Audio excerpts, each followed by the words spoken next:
Sup, Rotten? Yeah, you heard the title. And I know some of you iPhone 15 owners are probably confused, maybe a little mad at me. Probably typing up a passionate comment with the iPhone currently charging with the wire you just plugged out of your heated mug coaster or something.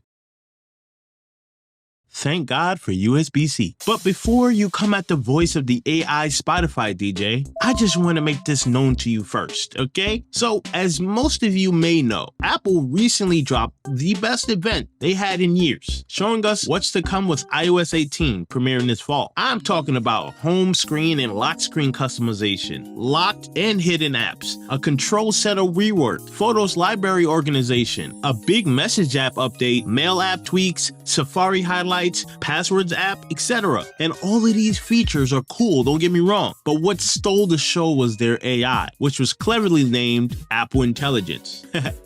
Get it? Because Apple Intelligence's initials are AI. Look, I know it's a little corny, but Samsung named theirs Galaxy AI when Galaxy Brain was literally sitting right there, and the Google Pixel has Gemini, even though Google was founded on September 4th, which would make it technically a Virgo, not a Gemini. So if you ask me, I'ma give it to Apple. Anyway, Apple Intelligence is the flagship feature coming to iOS 18 with a bunch of sick features that'll not only catch the iPhone up with its competitors, but also set some new standards as well. With Apple Intelligence, you'll be able to get access to new writing tools where you can get word assistance anywhere you write by proofreading, rewriting different versions, and giving you the ability to summarize selected text with just a tap. It can also prioritize the important notifications for you and summarize them so you can quickly access them. It'll also summarize things like audio recordings and transcripts. You have access to the image playground where you can generate custom images, animations, illustrations, and genmojis by sketching over your artwork or just describing what you want, which is gimmicky, sure, but still fun. Like, I know I'm gonna harass my friends with these. You can even create your own memory movies using your media in the Photos app by describing a theme and having Apple Intelligence find relevant photos and videos to create a storyline with. Siri is also getting a big upgrade, which some of you know is long overdue. Along with its brand new design, Siri's overall understanding will be greatly improved with this new update, being that you can ask or text how to do something on your phone directly, and with Siri's product knowledge, they will be able to tell you. It will now be able to remember previous requests to refer back to, as well as understand if you make a mistake when asking it something. It can acknowledge things on your screen and seamlessly take action in and across the apps installed on your phone. For the first time, it will truly feel like your own personal virtual assistant, all while not compromising your privacy. Now, Apple Intelligence will be available for all iPhone 16 models, but for earlier generations, only be limited to the iPhone 15 Pro and Pro Max models. That's right, if you bought a regular iPhone 15, you will not have access to Apple Intelligence whatsoever. Yes, that includes the shiny new Siri as well.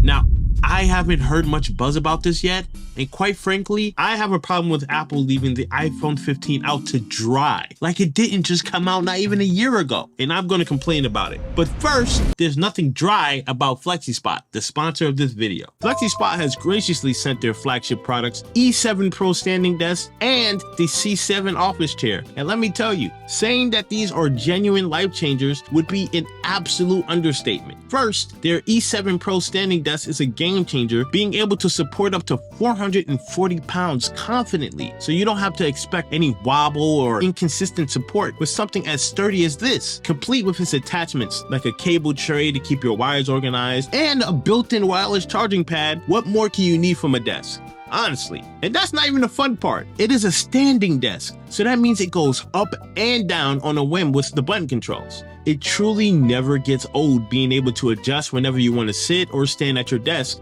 as well as being able to easily look under your desk for whatever reason without having to worry about hitting your head or hurting your back in the process. Speaking of head and back, there's no better support for it than a quality chair like the C7 ergonomic office chair. Like a lot of people out there, my first chair for my desk was a gamer chair, and most of them have no regard for comfort and back support like the one I had. Thankfully, FlexiSpot has remedied this issue by sending a chair that can adapt to my posture with ease. I spend the majority of my days doing freelance work or working on future videos for this channel, sometimes both, and having a chair that can support me for extended work hours is ideal. And I know I can personally vouch for them since they sent me this stuff in the past and my productivity has vastly improved since then. So if any of these amazing products interest you, feel free to check it out in the description below and use code ROTTEN30 for $30 off the FlexiSpot E7 standing desk series and the C7 ergonomic chair. And thank you to FlexiSpot for sponsoring this video. Now I get why they're doing this. They're a business after all, and they want to push more sales for the new iPhone. But anyone with an iPhone that would barely be a year old being completely left out these key features that Macs and iPads from as early as 4 years ago would be able to access sort of seems like a slap in the face. These aren't just any features iPhone 15 users are being left out on. These are ultra-defining features that will forever change the way you use your phone fundamentally. Even slightly older phones that should be able to even at least have some basic features that Apple Intelligence provides, like rewriting, considering that ChatGPT on iPhone can do that already. Like, would the Siri update be that impossible to pull off? Even Samsung has some Galaxy AI features available for their older Galaxy phones. But to flat out gatekeep a phone barely a year old from getting anything is crazy.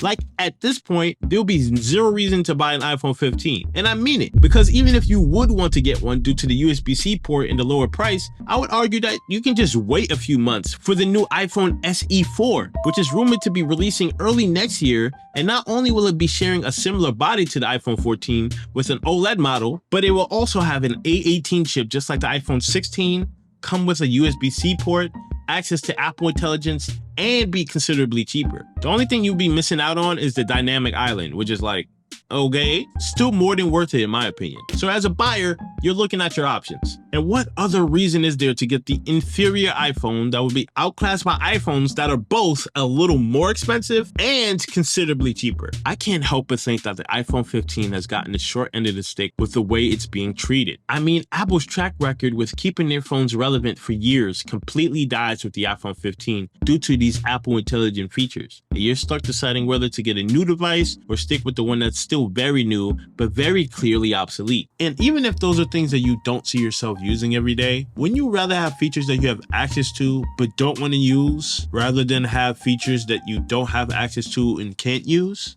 I don't know. Something to think about. Anyway, those are my thoughts on the topic. What are yours? Let me know in the comments. And shout out to my Rotten Pro patrons Vasco and Francisco Beck for supporting me on Patreon. And not to mention, a very happy belated birthday to my Rotten patron, Takazma. I hope you had a good one. Relevant links to support will be provided in the description below. Thanks for watching. And if you want to see more of me, you know what to do.